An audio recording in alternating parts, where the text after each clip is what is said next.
Hey there, and welcome into another exciting episode of A for Effort, coming to you with another quality movie review. I'm your host, Matt, and as always, we start off giving thanks to our very special, unofficial sponsor of the podcast, MoviePass. $9.95 a month gets you 3 movies a month. That's right, 3 movies a month at local cinemas in your area. Check MoviePass.com for theater listings and offer availability. On today's episode, we're going to break down an animated feature that my wife and I were excited to see, and that's Teen Titans Go to the Movies. I really did enjoy this movie. I will admittedly say I'm not the biggest fan of the show. My wife adores it, watches it on the constant, and that's really why I know about it. It's exactly what you expected this movie to be. It is just an elongated episode of Teen Titans. Usually those episodes are 3 small stories mashed into a half-an-hour episode, and this was just one really long story about how Robin really wanted his own movie. In a world where every superhero is getting their own movie, Robin was being left out. And not only Robin, but the Teen Titans as a whole. I had a great time with this movie. It stars all the original voices from the TV show. Scott Menville as Robin, Greg Sipes as Beast Boy, Carrie Payton as Cyborg, Tara Strong as Raven, and Hendon Walsh as Starfire,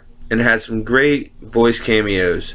Will Arnett as Deathstroke, aka Slade, because they didn't call him Deathstroke in the movie. Kristen Bell as Jade Wilson. Michael Bolton had a great musical cameo with a wonderful song. He played the Tiger. Nick Cage played Superman. Jimmy Kimmel played Batman. And probably my favorite moment in this entire movie is the Stan Lee cameo. That's right, this DC movie had a Stan Lee cameo, and they play it exactly how you expected. He comes on screen and he says, "Hey there, kids, this is Stan Lee," with his, usual cameo, and some voice comes on and goes, "Stan, this is a DC movie," and he goes, "Oh no, what have I done?" And he runs off. It was absolutely hilarious. Great moment. Really did enjoy the Stan Lee cameo. There were some great jokes in this movie. Like I said, the movie centers around the fact that the movie industry loves superhero movies, and they all gather together to go to the Batman movie premiere, and the Teen Titans sneak in, and there's all the usual suspects that would be at a DC movie premiere: Wonder Woman, Superman,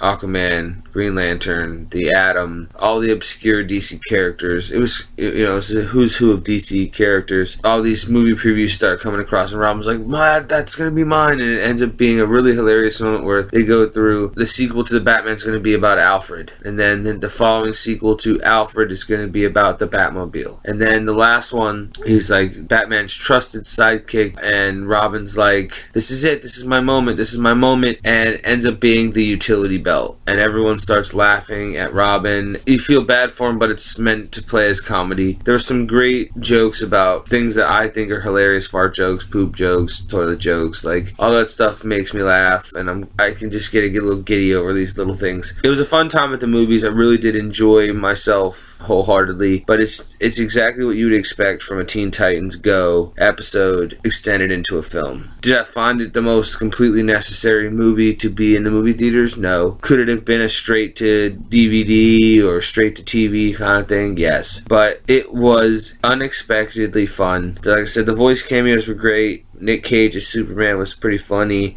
Kristen Bell and Will Arnett did a great job as their respective characters, ending up being the same character. Slade was planning this heist around the superhero movies, and ends up that Jade Wilson is Slade Wilson. Just kind of saw that coming. I know that he has a daughter in the comic book, so I thought that was what it was. Ends up being that he's just her undercover. Like I said, I had a fun time with this movie. There's not much to say about it. I did enjoy it for the most part. It did get a little bit drug out towards the end. I was starting to nod off. So it's not that it wasn't fun or engaging. It's just not exactly what I wanted. My wife was like, afterwards, was like, "Did you get some of the references? Like, there was an entire episode on meatballs, an entire episode on pie, an entire episode on toilets, and those are some of the jokes in the movie." And I don't know those references the way she does, and so she really got more out of it than I did. And that's maybe where the fandom of the show can really elevate the movie. And I did enjoy myself, don't get me wrong. I had a fun time time, I liked seeing the references. There's a scene in the middle where Robin tries to get Jade to make his movie, and she says, I'll never make your movie unless there's no more superheroes. So Robin comes up with a plan to go back in time and stop all the superheroes from having their tragic moment that makes them into superheroes. And it was my favorite sequence in the movie because he stops Krypton from blowing up. He goes back to Gotham and stops Bruce's parents from getting killed on Crime Alley. He stops the Ninja Turtles from walking into the ooze, which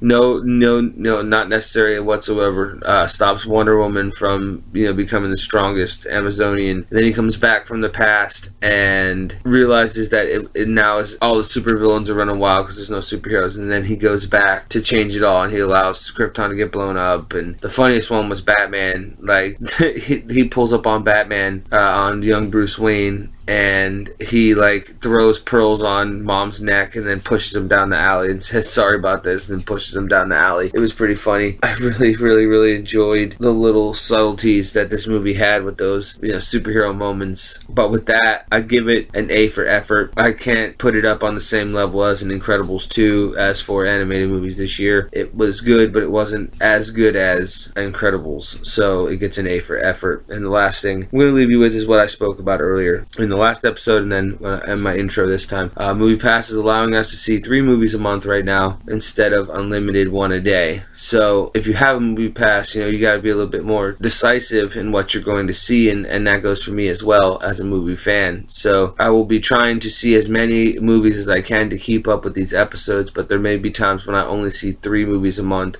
and I'll try to keep it to the ones that are on my most anticipated list. So with that, I have been your host, Matt. As always, check the YouTube channel for previous episodes. I recently reviewed Sorry to Bother You and Skyscraper. Like, subscribe, share, comment. Let us know what we can improve upon in the episodes. Did you like Teen Titans Go? I have been your host, Matt, again. This was another episode of A for Effort. Come back to us next time when we will have another exciting movie review.